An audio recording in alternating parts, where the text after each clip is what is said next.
Hey YouTube, this is GunDude73 making another episode of Knife Talk, and today we're going to be talking about blade shapes.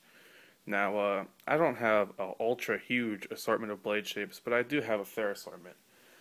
And we're going to just look through them here, pros and cons. We're going to start with the Chris Reeve Sebenza. This is a regular Sebenza.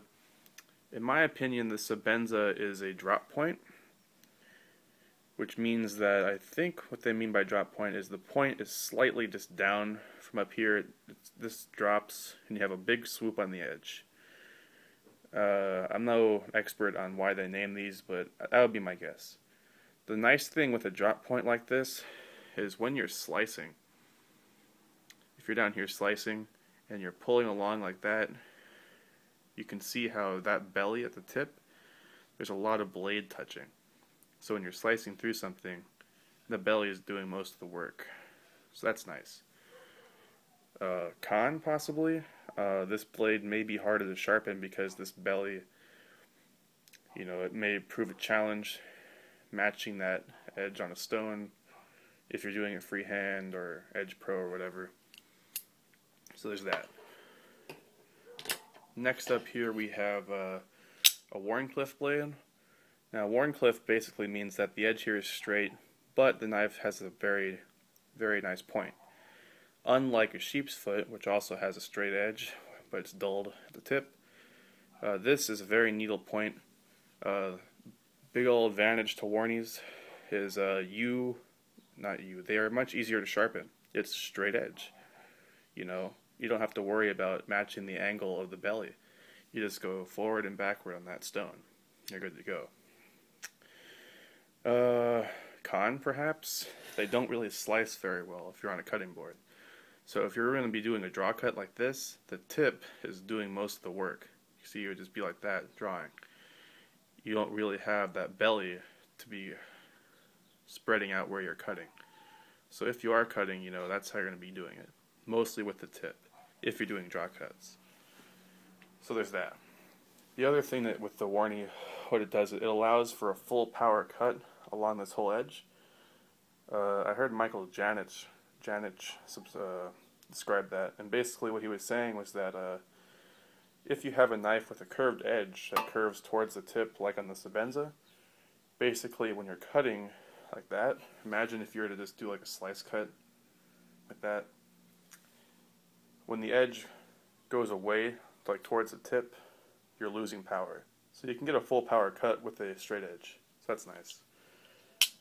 We also have clip points here.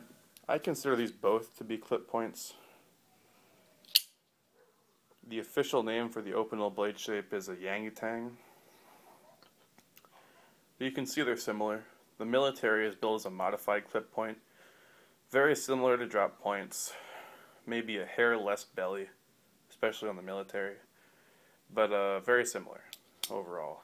Comes with all the pros and cons. The Junkyard Dog 2 here, I consider this almost to be a modified sheep's foot bordering Wharncliffe. It does have a point, but you can see how that edge is mostly flat.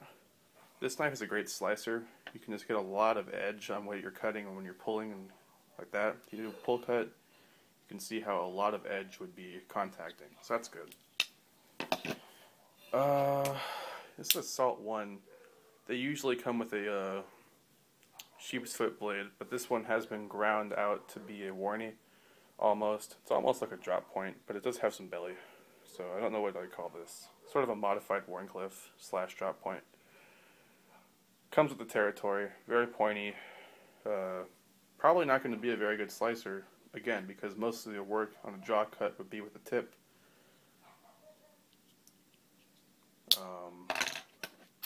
ZTO 350, I'm not even sure what you'd call this, almost a drop point with a recurve.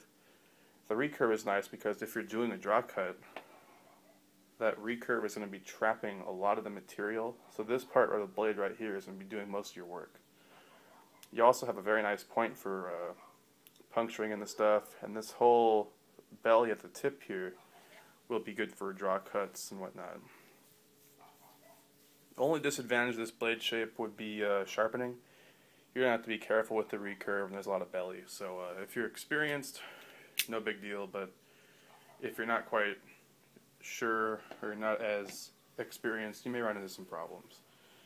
So that was episode 4 of Knife Talk. Thanks for watching, and see you guys in the next video. Bye.